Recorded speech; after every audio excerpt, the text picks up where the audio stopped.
Okay, not sure if you noticed, but the light keeps changing because the sun keeps going in and out of clouds, so that's why it becomes yellow and back. Also, I know you noticed the officer's country thing in the background. Yeah, the apostrophe should be after the S. I don't know. I found the sign. I like it. Anyway, now that you've seen a couple of the web television shows from Homestar Runner through Weenie Girlfriends and Chad Vader and the Guild, you get to see that the early era of YouTube allowed users to get in there and try to make narrative fiction in a new space, a new online space that allowed them to express themselves differently than the way that traditional television would ever allow them to. Now, what happened soon after is kind of interesting. Three simultaneous events occurred that shifted the television industry almost incredibly and completely. Here's where we'll touch upon the very beginning of vlogging and the shift in the way that web television worked. In 2007, the writers of television, the Writers Guild of America, decided to go on strike. That strike ended up costing the writers a lot more of an issue than it did help them out.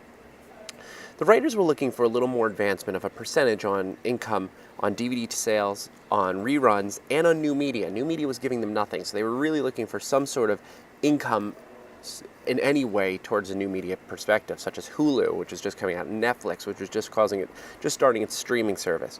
So they were looking for more income. They went on strike. Now that caused a couple of things. One, it caused an explosion of reality television shows. If I were to ask you how many reality TV shows were there in the year 2000, the answer would be 5. 5 of them. 5 reality shows were in 2000. You could probably name them. Real World, Road Rules, The Gauntlet, Cops, and one more. That was it. How many do you think were in the year 2013? I know I'm just talking to you, so you can't answer this, but how many do you think it would be? Just real quick, think of it in your head. 2013, how many reality shows? Well, I'll tell you. It was 350. A little over that. I think it was 363. That's an amazing number of reality television shows. That makes up 1/3 of the television industry is reality-based. And that's because it doesn't require writers. It requires people to watch. But it also requires people to understand that they're looking at people who are just like them. And that's pretty important to think about. That themselves are what the audience is desiring to look at. The other factor that comes in here is the explosion of web-based television. When Joss Whedon decided he went on strike because of solidarity, but he still wanted to create. And he created one of the best web television shows of all time, Dr. Horrible's Sing-Along Vlog. While he can't require you to watch the entire Dr. Horrible's, I highly, highly, highly recommend it. It's 42 minutes. It's on Netflix, and you should watch it. It has an ending that is definitely unairable on traditional markets.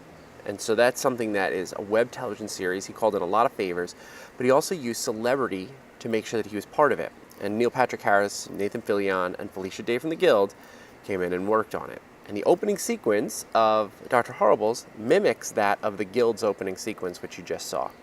It's a vlogger speaking directly to a screen. And that brings us to the third thing.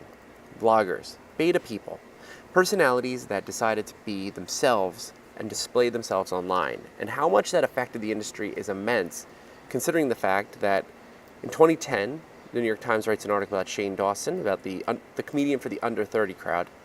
And as of this month's Variety magazine, Shane Dawson and Jenna Marbles graced the cover.